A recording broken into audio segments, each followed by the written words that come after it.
Welcome back. Okay, so we're going to talk about the New York Rangers today, my continuing look at teams that lost in the first round of the playoffs. And the New York Rangers are at quite the crossroads in that this is where you're supposed to be building yourself up to be a contender, and it looked like they were close last year.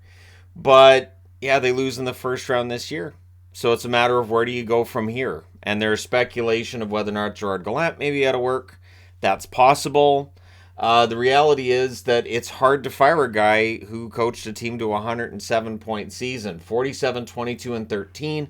That's three less points than they had last year. So they were close to what they had last year. But they weren't able to get any further in the playoffs. So what's interesting is in 2018 they missed the playoffs, and that's where they decided they were doing this retool, right? 2019 also missed the playoffs. 2020 they make the playoffs, they get swept in the qualifying round by the Carolina Hurricanes. So three straight losses there. Then 2021 they missed the playoffs again in that group of death that was the Eastern Division. And then last year they got all the way to the conference finals. They lost in 6 against Tampa Bay, but there's no shame in losing to Tampa Bay. And this year, of course, they lost in the first round in 7 games against New Jersey. And what's interesting is they win the first 2 games, right? And both of them in New Jersey, both of them by a score of 5-1. So no reason to look at those games and think, well, where's the problem? That there wasn't a problem, and then Game 3 came along. New Jersey wins in New York 2-1 in overtime in Game 3, and then in Game 4 they won 3-1. So once the scoring chances go down, apparently that helped New Jersey. And then in Game 5, they go to New Jersey, where they'd been 2-0 earlier in the series, of course, and they lost 4-0. Then they come home for Game 6. They win 5-2. There was some optimism. Things are turning around. But in Game 7, they lost 4-0 again at New Jersey. So that's 2 shutout losses in their final 3 games. And it feels similar to how Carolina got knocked out last year. Of course, Carolina right now, they look to be in pretty good shape. So from one year to the next, it's a matter of who do you keep, who do you bring back, who do you not bring back. I don't think that the UFAs that are on this list are coming back. Mott might. Tyler Mott may return. It's not going to be an expensive return if he does. Tarasenko, Kane, I think are both probably done as members of the New York Rangers. I'd be very surprised if they come back. Mikkola, probably the same thing. I don't think Mikkola comes back. And Halak, if Halak wants to go back and play another year, I'm sure the Rangers would entertain it. He ended up having a pretty good year after a rough start. But on the restricted free agent side is where things get really kind of interesting. You've got Keandre Miller, one of the best young defensemen in the league. And so he's probably going to get paid like it. I would think it's going to be an expensive deal and probably long term. And then there's Lafreniere. Lafreniere, to this point, has not lived up to the hype. So I think it'll probably be a bridge deal, probably for $1.5-2 million a year. And it'll eat into their cap space for next year, which is at $12,373,800. The question marks with the Rangers, really it's a matter of, okay, so where do you go from here? How do you become a contending team if you've dropped out of contention, if that's what this series against New Jersey exposed, right? So it's a matter of, trying to keep everything together that is going to work and jettison pieces that don't. Now, one interesting part from this playoffs is that Panarin didn't have a great playoffs. He is, in terms of cap space, costing them $11.64 million a year, and that's until 2026. So that contract still has a few years left. And so for Panarin, he's paid very, very well, one of the highest paid players in the league. And I think you can rightfully ask at this point whether or not the Rangers, and it's not whether or not Panarin's a really good player, because he is, but are they getting that full value for that $11.64 million, right? Zibanejad, $8.5 million until 2030.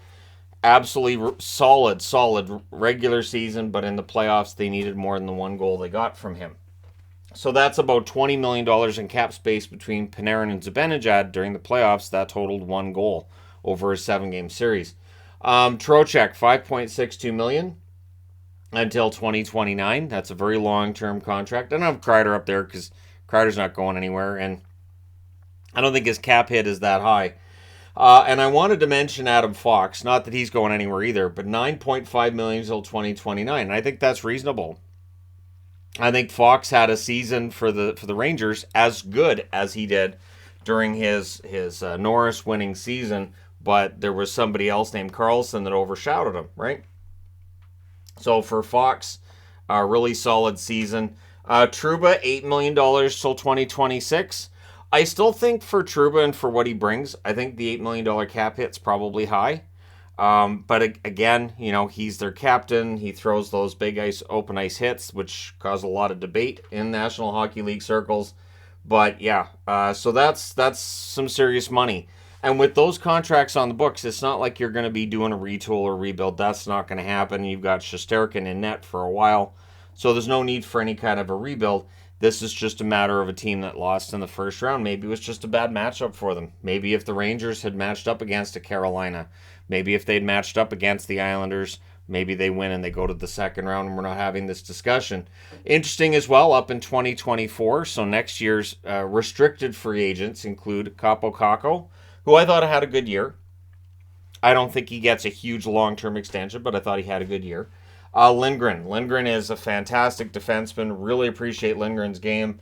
And so his contract is likely going to go up.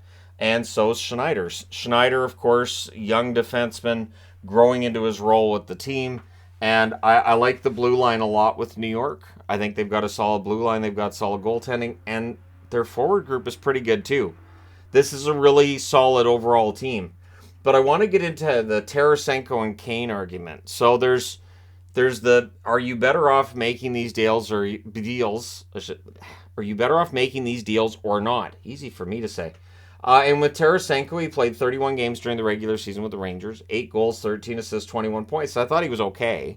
I didn't think that it added that extra layer of offense that was expected. And then in the playoffs, he had 3 goals and an assist for 4 points in 7 games. Again, he was fine, but I didn't think it gave them that extra oomph they needed.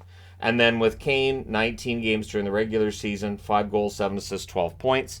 In the playoffs, he adds a goal and then 5 assists for 6 points in 7 games.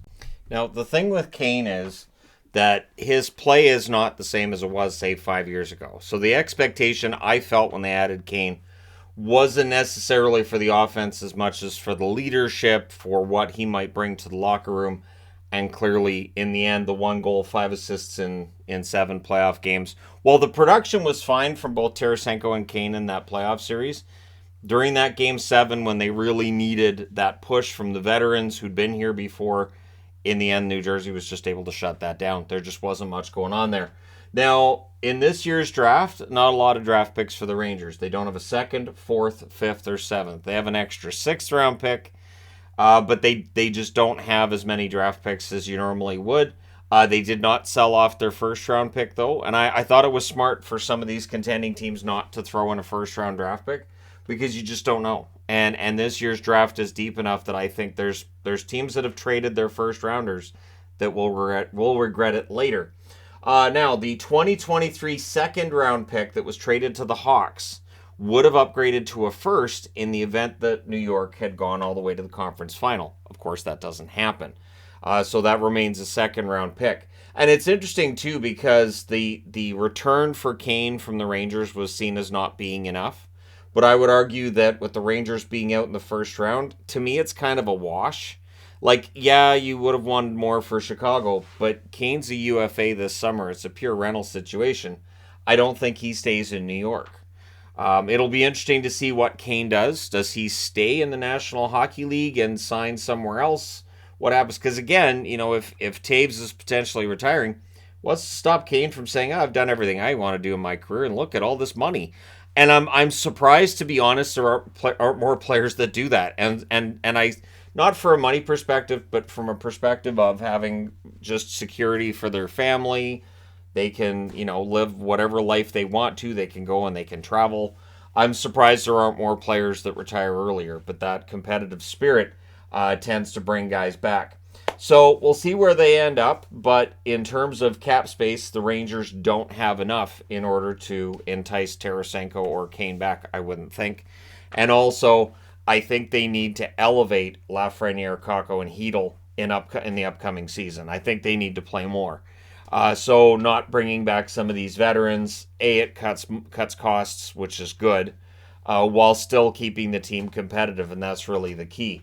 So for the Rangers, I do expect them to remain a playoff team next year and in coming years, But it really is a matter of, so how do you become a contender then? Like, we know Kreider's a playoff performer, but some of the others, there's some head scratching there. Like Shesterkin, we know is going to be a 920/930 save percentage goaltender in any given circumstance, but you need to have the right team in front of him in order to take advantage of that. And it just didn't work out this year, but maybe it does next year, right? So at any rate, let me know your thoughts. What are your expectations with the New York Rangers going forward? Where do you expect them to be like next season? Who do you think they bring back, if any, of the UFAs? And how much is Lafreniere's next contract going to cost them? Let me know your thoughts. Hit like and subscribe. If you're browsing your way through, you just happened upon this video. Thank you guys so much for watching, for all your support. I will talk to you again soon.